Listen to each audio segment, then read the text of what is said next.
Hello everyone, and welcome to the Body of Land panel session, where artists Sekai Machache and Awuor Onyango will be joined in conversation with artist, writer and curator Alberta Whittle.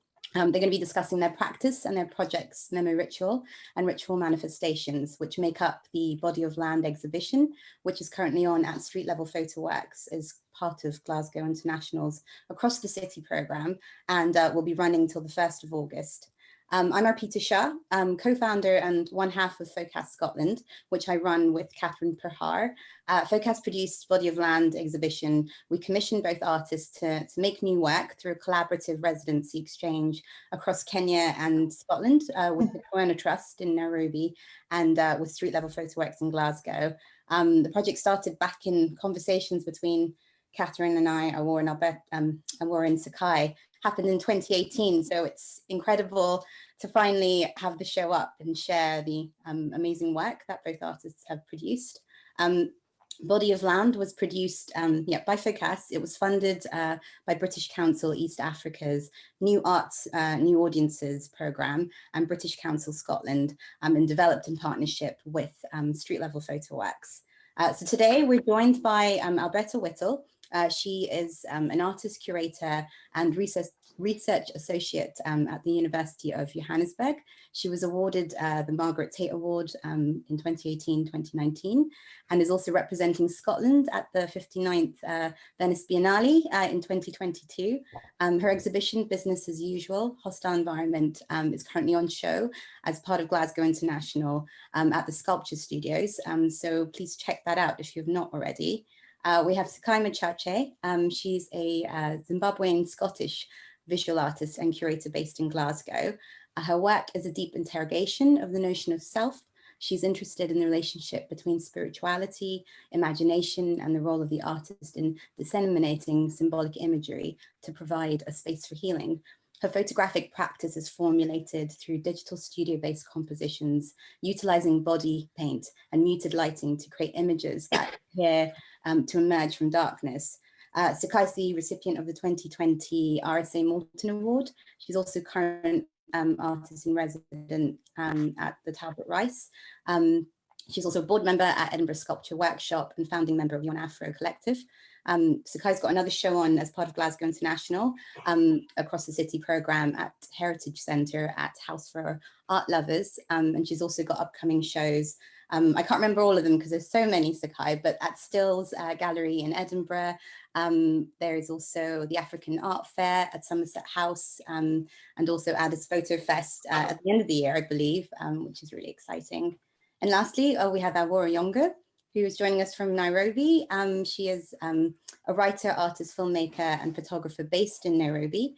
Their practice is concerned with reclaiming public space, erased, appropriated, and/or disallowed to people considered Black, femme, and other, whether the space is intellectual, physical, in memory, or historical. Through art, Awuor explores issues of access, transgression, shame, and discomfort of the continental Black femme. Their multidisciplinary approach is rooted in the ephemeral, interactive, and lived art traditions of East Africa, in which seeking is supreme and the art object merely evidence of the seeking. Awuor's recent exhibitions include Shift Eye Gallery, Johannesburg Art Fair, Freedom Corner in Nairobi, and Berlin Biennale. Just some really quick housekeeping before I pass it over. There will be an opportunity for participants to ask questions, but please wait till the second half of the event. John, our lovely technician, will pop a message in the chat box welcoming questions when we're ready, so please look out for that.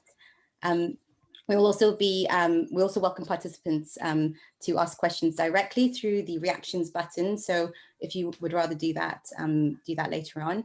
Also, just to state, this event's being recorded and will be shared on Street Level's online platform. So for any participants who don't want to be seen, please send your questions in the chat box later on, and I'll read them out on behalf of you. We're just going to show a short 2-minute virtual tour of the exhibition, and then it's passing it over to Awuor and Alberta. Thank you, everyone.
Thank you so much, John, for sharing that, that short guide of the exhibition. It's such a pleasure to be here today, and I really want to thank our Peter and Catherine and Malcolm at Street Level and Fòcas for this opportunity, and of course Sekai and Awuor for also inviting me to speak with you again about this body of work. And I have to say, I feel a bit sad that we're not all here together, but Sekai and I are holed up in the Street Level offices and archives, and Awuor, you are feeling a little bit far away in Nairobi, but I have such great memories of that conversation that we shared 2 years ago, and it feels like such a privilege, you know, now that the work is installed, to start revisiting some of the ideas that have compelled you to start making this incredible body of work. And I think, you know, after going downstairs and having a look again, I wanted to ask you a little bit about some of the images that reoccur with images, so like for instance, like Black astrology and the cosmos that you sometimes see like a halo around the work. Could you speak a little on this? Yeah, part of it is my interest in like Black cosmology and our understanding of astronomy and astrology, especially because in Kenya there's some like astronomical observatories that are quite old, and they're artifacts that have images of like Saturn and different like stars and planets, which are historical, that are lost to me because it's a language that like I can no longer understand. So while I can access, you know, ideas of like Sirius and Sirius, the ideas of the Big Dipper, I don't know what those are in like African languages and what they meant to my ancestors, even though I know it's important enough that they carved them into horns and like different types of wood. And part of my being in studio with all my different like collaborators that you see in the images was talking to them about like the things that we wished we knew and sort of like the achings of being in a diaspora of some kind, because I consider myself to be in a post-colonial diaspora. I'm removed from my ancestors and like our understandings of like the cosmology. So part of it was discussing those things and sort of seeing which symbols came up for each collaborator. And so if you look at like Nina, for example, the idea of expression being a sun thing is what led to her having the rays behind her. And so that was personal to the conversation we had and like what we talked about and what she saw as important to herself. It's the same thing with Nabu, has like a more complicated symbol behind her. I don't know if you could show image 4, John.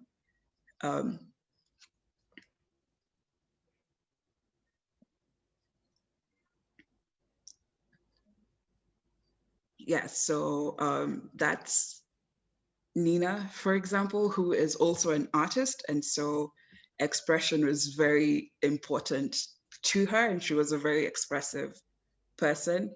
And I think expression is such a beautiful way of like communicating.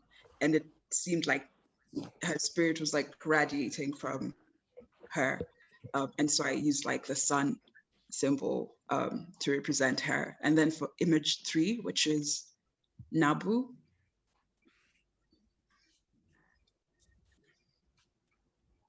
yeah, you see a more, I think like a lot of spirituality involves more complicated like planetary alignments and like what they mean. And Nabu for me was such a wonderful, like grounded experience that was also heavenly in a way. So I tried to think of what kind of constellation like Nabu could have come from. And I think we talked a bit about it. We talked about Cape Town and like the complications of race and origin and how you navigate all of that, which influence the sort of compass-like image behind her. But it's always like a way of trying to look at like the African cosmologies that we believed in and trying to recreate and redraw them from like each subject. So that was quite important to me. And it was important to me that everyone was okay or in love with the symbol that I put behind them. But yeah. These are really special relationships that you've made in Glasgow. And it's really, I think, very inspiring to hear about how these relationships begin, but also how in making the work, the conversations really seem to like build up in this energy in terms of like thinking about how you could express the personality or the hopes or the values or beliefs that each woman was thinking about in conversation with you. And it makes me think quite a lot about how within each of your image, you know, you reconfigure these ideas of beauty, spirituality, and selfhood, but they're very diasporic. And those ideas which you spoke about you know, the images which you can come across in Nairobi, which relate to images of the stars like Sirius or Saturn. And it makes me think about how you can like, how these things almost feel not necessarily universal, but like there's a way in which you can tap into these conversations with your subjects. And I wonder if you could talk a little bit about that. Yeah, the most important thing for me, because I was new in Glasgow, I didn't really know anyone. Sekai was kind enough to introduce me to the women of Yon Afro. And so I was like meeting people for the first time in the studio, and they trusted Sekai and by extension trusted me. And we were able to create this space where we could talk about it. And it's working across differences, as like Audrey Louis would say, but at the same time, it's recognizing each other for who we are and where we're from, and not seeing that as something that divides us, but as something that like joins us. And so it was important to me that anyone who came in felt comfortable, got to a comfortable space, talked only about like what they wanted to talk about, went as far as they wanted to go. I wanted the process to be the least extractive.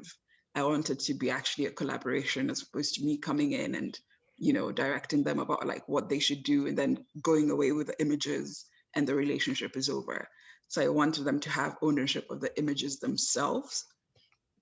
And I wanted them to be comfortable enough in front of the camera to present themselves and comfortable enough in front of me so that when I was editing, I sort of knew like what best represented Nabu and what best represented Nina.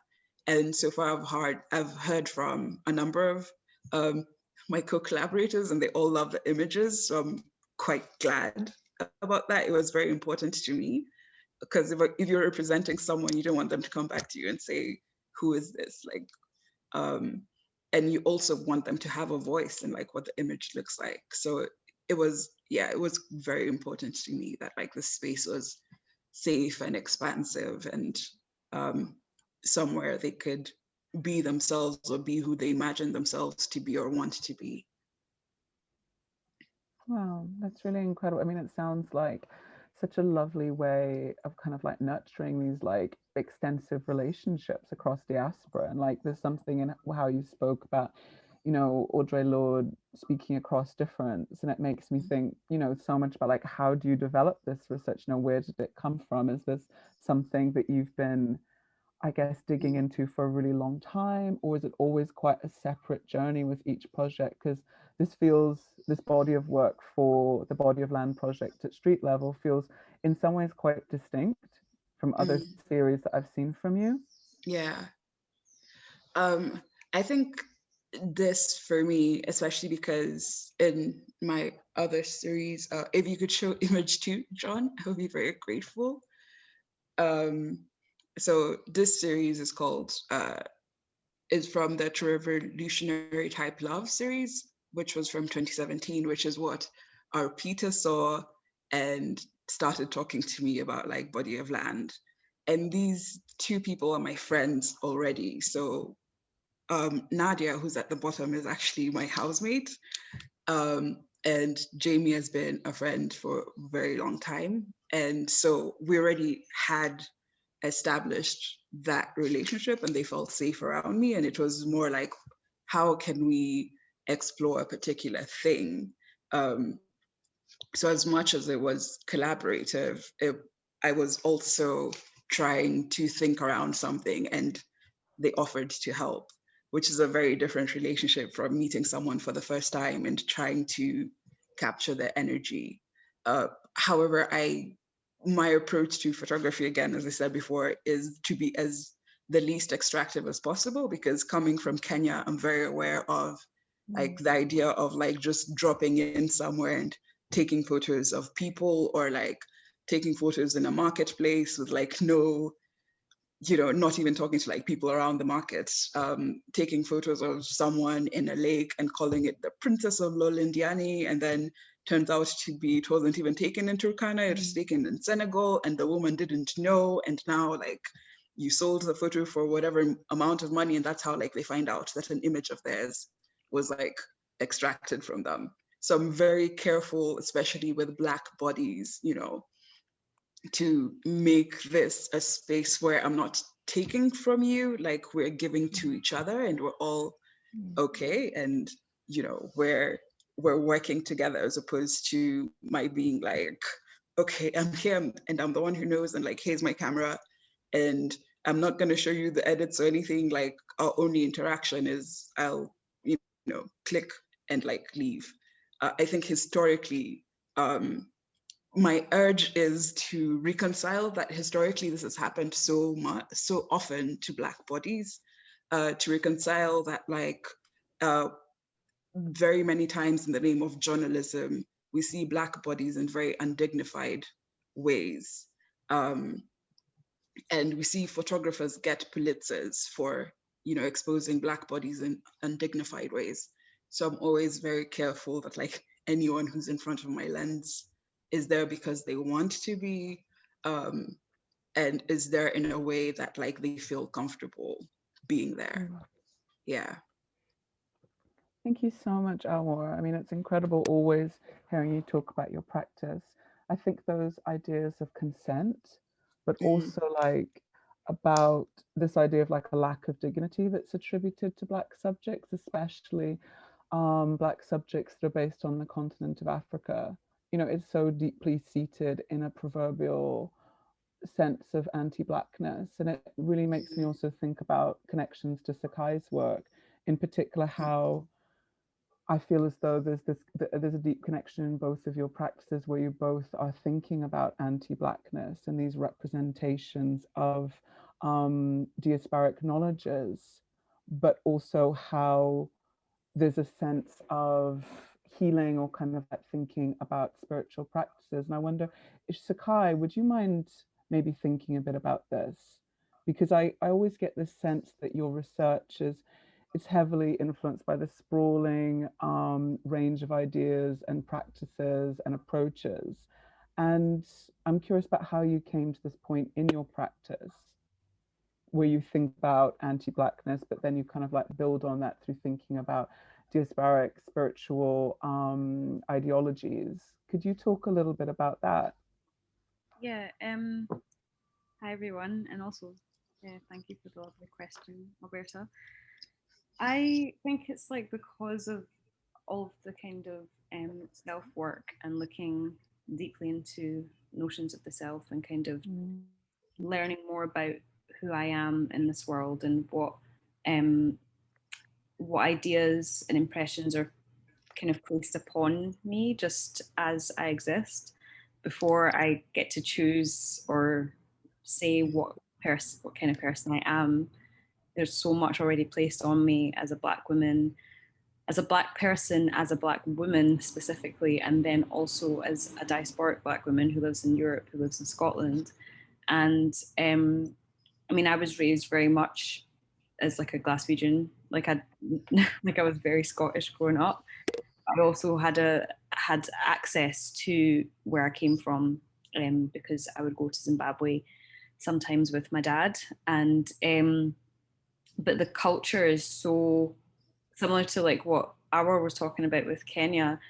There's this distance between our spiritual practices and the way that we used to do things before we were colonized and where we are now, and the ways in which you know, Christianity and other kind of forms of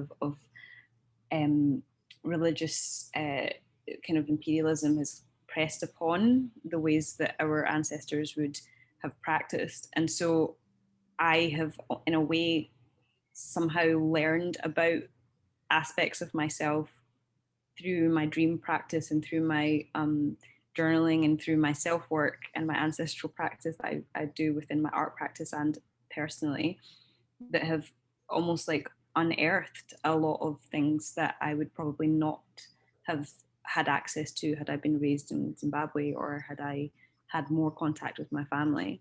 So it's an interesting thing. Like, I feel like my art practice is almost like a space where I can explore anything in the world that I want to look at.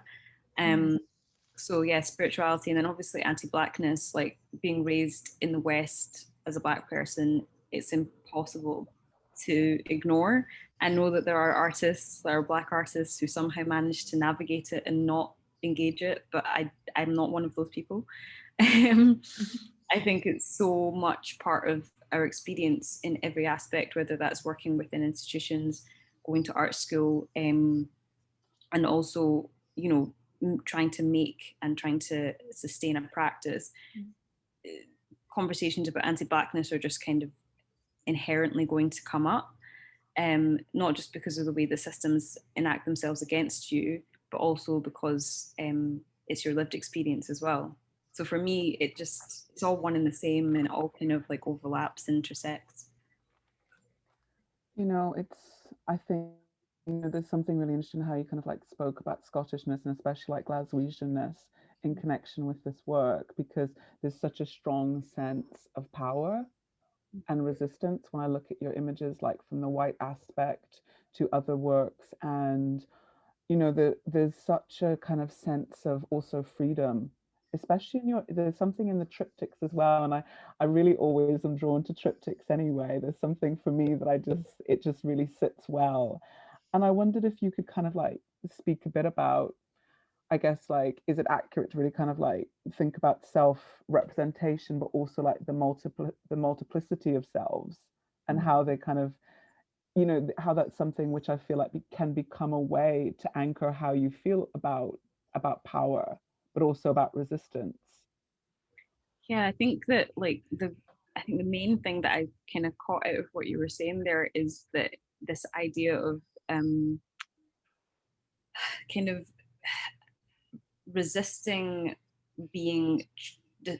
resisting other people's impression, resisting other people's decision about what it is that you are, and the multiplicity of self, because the self is a constructed thing anyway. It's a completely constructed apparatus that we like kind of engage the world through, right? And so like if you understand the self in that way, then you can change the self anytime, you know, and it kind of is malleable in that way. And I like that in my art practice, whether I'm photographing myself or I'm photographing someone else, the version of self that is being put forward isn't necessarily real either. It's a fabrication, it's an imaginative space. And I think that's quite interesting in terms of like if we were to contrast like Awuor's work with my work, there's something about an essence that Awuor's trying to get of the person, whereas like I don't believe that essence necessarily represents who the person is. It's just which mask that person has on in this particular moment. And it changes and we move and we shift all the time. So yeah, I don't know, I feel like the notion of power and resistance, Glaswegian sort of sensibility is like, you know, we're always ready. You know? Like, game face on. We're always ready. And I think that that's a kind of that's an aspect that's in me, and people might assume that when I assert myself in a certain way that I'm coming from the position of like angry Black women, but I'm actually coming from angry Ouija, who's ready. And so there's a way of fighting that my mum taught me, you know, like my mum was always like, if someone hits you, you hit them back harder. Like if there has to be a sense that you know yourself well and you know what you deserve. Like, so when I'm fighting for myself and I'm fighting for people in my community, I'm always going to be that person that communicates directly about what needs to be dealt with. And so I think that it comes out in the work, that kind of sense of like, yeah, that sense of readiness. I think there's something very potent when I look at the images, and I do feel like they are really powerful images of resistance. But I'm also really curious about, you know, like your aesthetic choices. And it'd be lovely, John, maybe to see some of the images, to think about your palette in particular, because you've got such a specific, I don't even want to say specific, but I think like your choices of palette in each series is very specific, because I know it changes depending on research and the subject matters that you're working through. And I mean, I'd love to hear a bit about your choices in some of these images.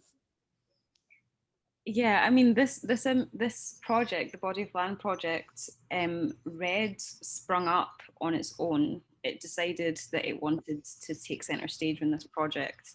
I'd been working with black, red, and white for quite some time anyway. But then I had this dream, and I go back to the dream all the time because it is the kind of the initiation or the nexus point for this whole project. I had this dream where there was a piece of fabric, and there was a kind of a messenger who was wearing this fabric, and this is where this image, the oracle, comes from. That's up on the screen right now. Thank you, John. And it's in a way like I've been working with those colors for such a long time, and I know the power that they kind of emanate, and like there's so many different symbolic reasons for those colors, and there's so many different spiritual ideas that that kind of underpin those choices as well. It's a kind of one of those if you know you know kind of things. There's definitely influence from the Yoruba tradition. There's definitely influence from Hinduism as well. The messengers tend to have this color palette dressed to them, black and red. So I, in a way, was hinting at those, but also I was really just representing something that I'd actually visually seen in a dream. I'd never made work like that before, that just illustrated something that I'd actually seen in a dream. Normally it's a sense or a feeling that I had in that dream experience that I tried to put forward, but this was the first one that was just purely a representation of what that visitation looked and felt like. The second piece, John, would you be able to put up the red aspects image actually? Sorry. I think the second piece where red becomes kind of the main focus in this project is the red aspect images, which are titled Mwea. And Mwea is a Shona word meaning breath or life force. So in a way, I felt like I was actually giving a name to, or given, letting people see that there was an aspect to the color that is significant in this project. So it is the life force, is the energy that is animating the body basically in this project. And sorry, could we also go back to the first ones, which is the silent gifting? And in a silent gifting, the fabric is being sort of handed to me by another ancestor or entity or being who is in the vision part of it. So I've had a dream, but then I have to hold that image, hold that vision until I can make the work. So in a way, it was like, how do I take this image from the imagination into reality? I had to find the fabric. So the fabric was now being handed to me or being gifted to me in this piece. So in a way, the work in it is also kind of explaining the process of making for this project as well. I mean, I think, that kind of sense of like working through dreams, I really feel that so much in the work. And I think it also taps into how Awuor thinks about these cosmologies. I think the dream space can be such a rich zone for understanding yourself, but also understanding your visions. And this is a question which I have for both of you, which is really about like, how do you know when your work is ready to go out in the world? Because there's such a clear, rich inner life that's going on when you're making your work, for both of you. My work's never ready. I really just like during the deadline hand it over crying. But it's truly, I never know that like work is done. I just sort of have to trust that like where it is where it is, and let go of it, which is difficult. Yeah, so I don't have an answer. My answer is yes. My answer was hilariously almost the same, which is like usually it's about 2 minutes before it needs to be handed over for the deadline. No, but honestly, like even if it's not, like even if it's months and months and months before that I've got the finished product, it still like doesn't ever feel like it's fully done. Like when we've been waiting in this like limbo state for a few years for this project to be finally, in the public in the world. Yeah, I kept on being like, maybe there's more that needs to be, like maybe I need to, I was still wanting to maybe explore more with it, but I had to leave it alone and just let it be because we'd handed it in now, and it was, so it does kind of require that. And I think that my most recent project, the Hypnagogia Glossolalia film that I did for the Edwin Morgan Trust centenary film, that was the follow-on from Body of Land. That was where my thinking moved into from Body of Land, and you can see it in a way. And I kind of feel like, I kind of got away with it that time because I was able to, put it into another project. But it's really funny when something is just testing you. You just want to keep building on it and see what comes from it. But also because I'm working with photography and digital photography, it feels like it's just, in that editing and choosing moment, that's when you say, okay, that's it, that's the image, yeah. So but I guess it's impossible to sometimes feel as though a project is entirely resolved, because I often find like with my own work, I'm thinking about something maybe I did 10 years ago. It's always there at the back of my mind. But I'm really relieved to hear you say that about both of you in terms of like thinking about when a project's done. And I've got one more question before I think our Peter's going to open it up to the floor, which is about, how did you know you wanted to be an artist? Is this something which, when you were a child, you felt this is what I want to do, or is this something that almost you fell into doing? Sekai, do you want to go first? I'll do this one. Yeah, I guess when I was younger, I used to play music first. My dad got me a piano when I was like 4 or 5 years old and insisted that I be a musician, and that was quite fun but also tricky, because I really struggled with practice and couldn't I didn't enjoy practicing music. I enjoyed playing music. I enjoyed the exhilarating feeling of like having mastered a piece and being able to share it with people, but I hated getting to the place where I'd mastered the piece. So it was just really horrible and I didn't enjoy it at all, but I also in a way loved it. And then I would write a lot. Like I wrote a lot of poetry and short stories and essays and all sorts of stuff when I was a kid. And then one day I just started drawing and painting, and that's when everything else got kind of chucked over there and it became the main thing that I was hyper focusing on. And it started literally like about between the ages of like 11 and 16. I was just putting body paint on me and taking photographs in my bedroom, and that like has turned into a career somehow. So I don't know. Oh, I love that answer. Awuor? Yeah, I was the type of kid that like every week I wanted to be something else. Um, so I remember there was this show on TV called Sydney Fox Relic Hunter, which was basically, what's this crystal skull guy called? It's like, it was a female archaeologist who was like always going in to get this rare artifact. Lara Croft? Yeah, Indiana Jones. It was a female Indiana Jones. Thank you, Liz. And I saw that and I was like, that's what I'm gonna do. And then the next week there was a cooking show and I was like, I'm gonna be a cook. And so every week I had like a new, like, this is what that I want to be. But I do remember that like my mom would like cut books in exercise books in half and like give me, because I would write a lot and I wouldn't write like words. I liked drawing letters, and I would do it on her walls. So she was like, okay, let's take it from the walls to the books. And then let's take it from the books to like a blackboard.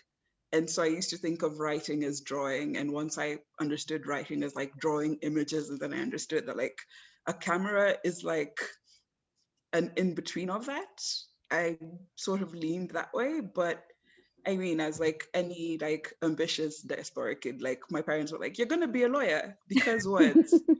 So I went to law school. I don't think like the category of artist like really existed. It was more like a griot, a messenger who gets to explore everything and like explore it with you. And especially East African art is very like inclusive. It's always like someone starts a song and you reply and then you can take over. So it was always like quite collaborative.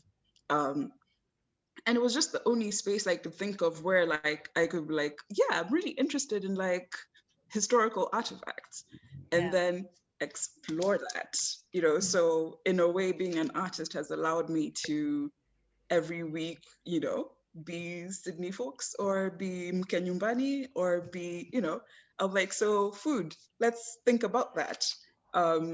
History, let's think about that. Math, how does it, you know, African astrology. So it's really fit into my personality as a kid. But as a kid, the category didn't really exist for me. Yeah. And look, here we all are in this beautiful talk. I love it. Arpita, Yeah. I'm just gonna pass over to you in case there are any questions. Thank you so much, Sekai, Awuor, and Alberta, for such special conversation. Yes, we'd like to open up with questions. So I think in the chat box, I'm just going to open it up. But yeah, we've got the option of people to send messages in the chat box. We haven't had any yet. But if anyone feels comfortable and wants to ask directly, you can click on the reactions box and John will turn on your cameras and audio for you to ask. I'll just give everyone a couple of minutes or just a few seconds. But I guess out of curiosity, I'd like to ask a quick question. In terms, it's a bit dorky, but just in terms of artists that have inspired you, are there any particular artists or musicians or, I don't know, like, yeah, people that you would sort of your go-to for inspiration? Can you share with us, Awuor and Sekai? I'll start with this one. It's an easy one. I like this. Yeah, so I'm guessing you too is a big one. Is she from Kenya? Maybe. My question was to Kerry James Marshall, Cindy Sherman, Maud Salter, of course, Alberta Whittle, of course, Awuor Onyango, of course, Arpita Shah, of course, Nellie Brooms, Ashanti Harris, Tulani Rashia, Adebuthala Ramsey. I've got a long list of people who I like collaborate work with, and who inspire me every day. But then on top of that, there's just like the obvious Beyonce. Oh, absolutely. Hell the queen. It all starts with Beyonce.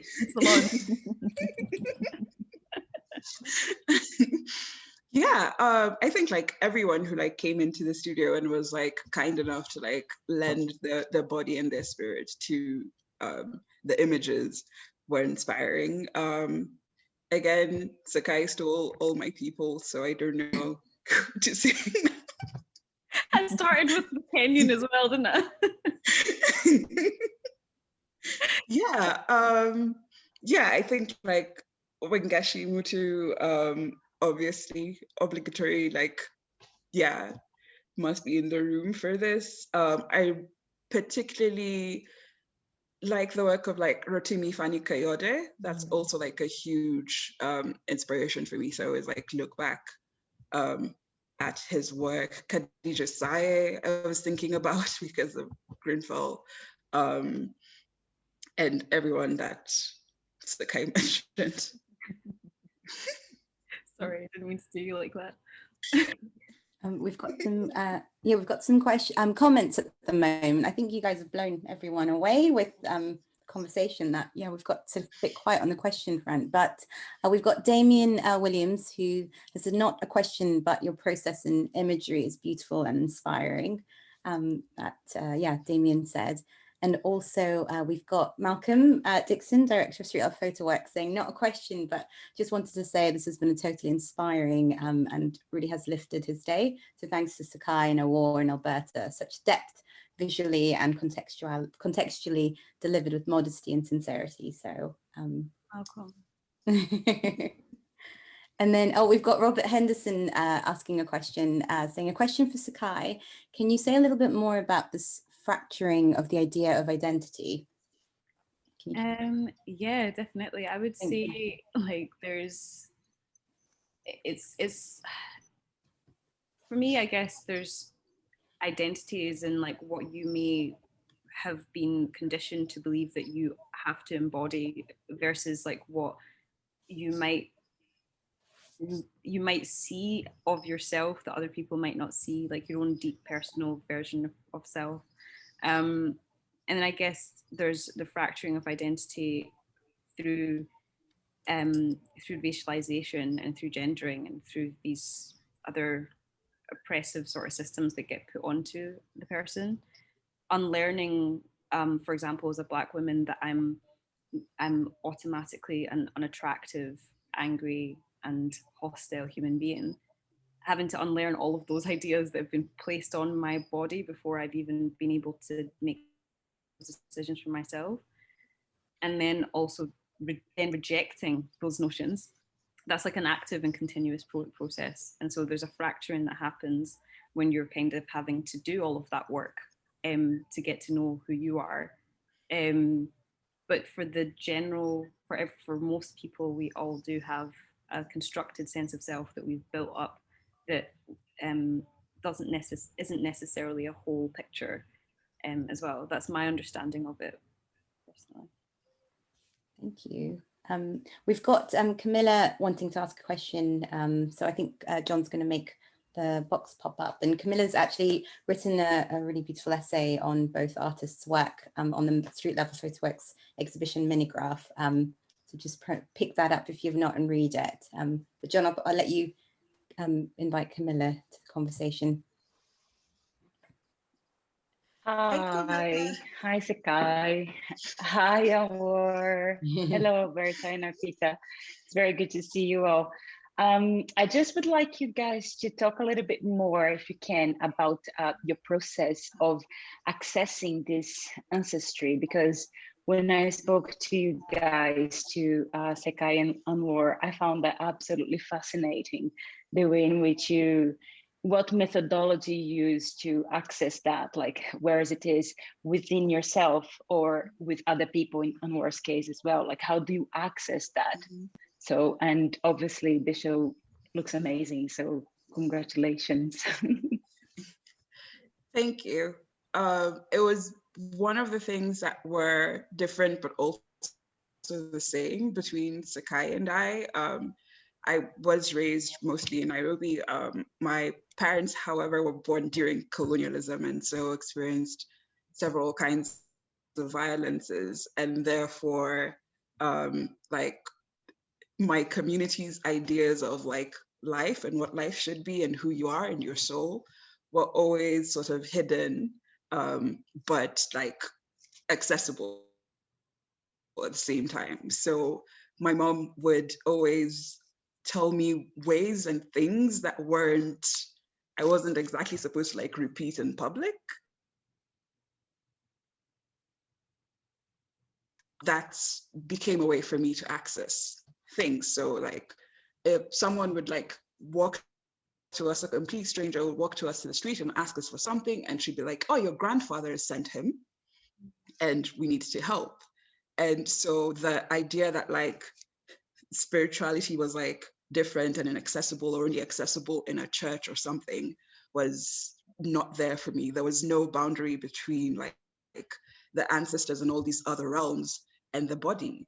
And the idea that like, if I can look at my hand and not see my great-great-grandmother, then I wasn't really looking at my hand, right? So you embody all the people who came before you, and they're always present, even in your fingerprints.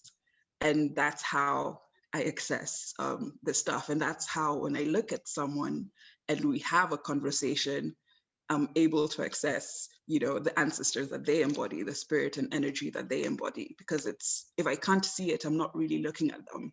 That's like the lesson in presence that like my mother taught me. Really beautiful. For me, I think it's been, again, I have a dream practice and I have a meditation practice. I think sometimes when I say that, people think I mean like I just go to sleep and like I wake up and have ideas just spring out of nowhere, but no, it's like something that I've actually cultivated over time. And it's through journaling, of course, but it's also through learning how to kind of how to induce those spaces between sleeping and waking, which is the hypnagogic state, which I talk a lot about in my work. You can reach that space through meditation, and in my experience of it, I learn a lot about myself, and I learn a lot about my ancestors and the people that I came from through that, a lot more than through necessarily going to Zimbabwe and having a conversation with someone in my family, because they might not be in tune with those aspects because of the way that they've been conditioned through colonialism. So I am delving into stuff that I didn't know was cultural, didn't know was part of my heritage, through this very personal, you know, practice. I think I access it through through writing mostly, and also those drawings that I have at the exhibition as well. Automatic drawing, automatic writing, and sort of allowing for things to just kind of spring up through those sort of processes. So yeah, it's a continuous practice. It never stops. At certain points when I'm really in deep on a project, I'm not really ever stopping, like, because I go to sleep and I'm in it, and then I'm in it. So like when I need to rest, I need to properly just not do anything else. But yeah, please rest. I'm gonna try. Thank you. So we're kind of tight on time. So we've got 2 questions and a really lovely comment from Nabu, who collaborated with Awuor. So I'm going to read out Sophie's comment, and then Sophie, if you want to elaborate and you know, come online on the video chat, just click again on the box. But Sophie Ford has said, I'm also fascinated by this idea of the fracturing identity, this idea of deconstructing to reconstruct. It would be interesting in a way to find out how you ground yourself in this place which you wish to fracture. So we can sort of, maybe one of you could answer that one. And then we've got a lovely comment from Morag that says, such deep, rich images and interesting conversation. How does feminism feature in your work? Which I think we need another whole event for that question. So maybe just, yeah, do you guys want to, I think we'll just maybe, if we could just touch on Sophie's question in terms of how do you ground yourself in this place which you wish not to fracture? Or do you ground yourself, or is it more manifestations of kind of, yeah, I'll let either of you. Yeah, I think, and one of the base things that Sekai and I talked about when Sekai was in Nairobi was like Luo cosmology and the idea of the soul, because in Luo cosmology, when you die, you have not exactly 3 souls, but 3 parts of your soul. And so those split and go and fulfill different things. So one part of your soul goes out and gives to everyone who gave to it, therefore just rewarding all the good that happened to its life. Another part goes out and revenges everyone who like did badly. And this is particularly if, so there's a benevolent part that gives, there's a malevolent part that fulfills all its aches, right? So everything that I think it missed out on, whether it's alcohol or partying, or if someone said something rude to you in the 9th grade, it goes out and closes all those connections. And then there's the ambivalent part, and that part stays and is one in charge of making sure that everyone who's grieving fully grieves, right? Because death is a transition and people don't like change. So a perfect example of this would be like if you're not really through the grieving process and then something happens in your life that you start crying about. Maybe your microwave stops working or your tire bursts, and then you start crying, but you're not really crying about the tire, it's about the other thing. That's usually the ambivalent part of the soul, making sure that like you're getting, that grief out of your system. And with like that understanding, that's like more complicated than like something is good or something is bad.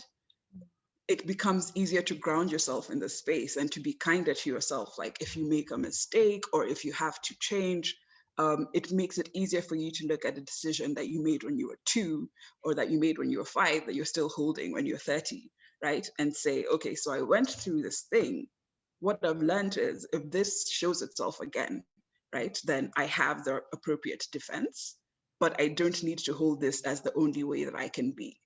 So yourself is always growing from these fractures, right? The light sips in and the healing happens along these fractures, as opposed to it being like a violent thing that's happening to you. And I think that's what Sekai and I were talking about and what we're trying to explore through the triptychs, because yourself is evolving. So it's not something that's set and it's not supposed to be set. And how are you kind to your past selves in a way that doesn't throw them away, because you will need them. All these lessons that you're learning are important. It's just about when you use them, as opposed to saying, okay, now this lesson is bad, let's move on. I'll very quickly answer the feminism one. For me, I've read and also am kind of always reading Black feminist literature and would consider myself a intersectional diasporic womanist. So that would be like probably the best way of saying it. I definitely feel that feminism is richly involved in my life and my practice. Just by virtue of existing as I do, I'm a feminist. I see Nabu has their hand up. Yeah. Oh, does Nabu? Yes, she's written. Nabu, do you want to come online, or should I read? Nabu's written a really lovely comment in the message box that just says, so Nabu collaborated and features in one of Awuor's portraits. She says, just wanted to say how lovely it is to share this experience. It was a privilege to be part of this project. It really pushed me out of my comfort zone, and our conversations were so deep and emotional, which I wasn't expecting. It really made me think a lot about the aspects of being a mixed Black woman from the Cape Flats, and inspired me to write a poem about my white grandfather. Thank you. Which is really, oh, there we go. Hello, Nabu. Hi, hello. Am I okay? Hi, everybody. I just want to, first of all, say thank you, Alberta, for such a lovely presentation. And it's just so lovely to see everybody. That's just the yummiest part as well. Sekai, I saw you last week. It was lovely to bump into you at the gallery. And Awuor, I know I expressed to you and I said, oh, I'm so sorry you can't be here. And yeah, I just felt, if you don't mind, I just wanted to talk a bit about, you know, what that process was like for me. And I think one of the, very early on, Awuor, in your presentation, you were talking about the significance of the images, because the weird thing is a lot of people had asked me that and I have no idea. And so it's lovely to hear that our connection when we met was a grounding experience for you, because I think half the time I just float about and I just kind of land somewhere and I'm like, oh yeah, this is where I am. And I think it's really, you're right by saying that. So I'm one of the co-founding members of Young Afro as well, along with Sekai, and that is how we connected. And I think it just makes me think about the importance of those connections that we make. And I'm chuffed to hear that, the symbolism behind the image, that you chose. And it's about universe colliding, or colliding universes. And I think that really, because obviously we spoke about Cape Town a lot. We spoke about the Cape Flats where I grew up, which was obviously part of the displacement during apartheid of the Group Areas Act in South Africa. And to be honest with you, I didn't know what to expect when I came through to meet with you. As most things, I just, as I said, I just appear and it's just whatever happens on the day. And the experience was so cathartic for me, because I don't think I ever spoke about my grandfather in the way we did. And I didn't expect to. That's what I wanted to say. It was almost kind of, there was a button that was pushed, I don't know how, and that just came out. And I just remember sitting on that toilet seat and with my eyes closed, and you doing my makeup and just talking about my grandfather. I'm thinking, and the whole time I'm thinking, why am I talking? Why am I saying all these things, But I think, it's for me, it's obviously it's put me on that sort of journey, thinking about not really having thought of my grandfather as white, and how, as a child growing up on, the Cape Flats and in District 6, and like we were the last generation of children who went to school in District 6, and I'm just thinking about that displacement that we experience, and thinking about what's going on in terms of the Palestinian uprising, and how, it's always the next generation, because, it's what we feel in terms of where we are, and that feeling of, it compels us really to think about our journeys in so many ways. And I think the weaving together of lives, and the making the connections and being intertwined. And also I'm a social worker, and I'm in the business of fostering and adoption, and how beautiful it is that the universe and the earth always gives us that chance. And I always believe we have a birth family and we have an earth family, so if it's your earth family of sisters, or, your earth mother, and I think having been part of this process has, just been, beyond anything that I would have ever thought for myself to be able to do. So I just want to thank everybody, really. And I just wanted to say that. And I'm going to stop talking because I feel I'm babbling now. Not at all. I'm really glad that you came on, though, because that's really great to see, and to hear from the people that Awuor actually had these photographs with, and did the collaboration with. It's really nice. Yeah. And I wanted to say the one thing the whole lockdown and COVID situation has taught me, because I know, Awuor, when you came to Glasgow, and I always invite people for routine curry, and I think we never got to have routine curry. We never got to. So that is my main dish, Cape Malay routine curry. So I would love one day that we can still break bread and have our routine curry. Thank you so much. Thank you. That's such a lovely, lovely way to wrap up the event. I just wanted to thank Sekai, Awuor, Alberta, and everyone for contributing to this sort of rich and really special conversation that we've had about the work that's been produced for Body of Land. I also wanted to plug in and announce really exciting news that there is a Body of Land book that's going to be coming out very soon. That's going to feature Sekai's and Awuor's powerful work alongside incredible new writing by Alberta Whittle. We've also got essays by Tiffany Boyle from Mother Tongue, and Campira Bahana from Saluni Collective, and Catherine Paha from Fòcas Scotland. So There's going to look out for that because you can pre-order the book. There is a limited edition, so get your hands on it quick. Yeah, look out on Street Level's social media, and also John's popped up a link just now if you want to order it and find out more information. But yeah, other than that, thank you so much, everyone. There's so much to think about, and please go and see the show. Body of Land is on till the 1st of August.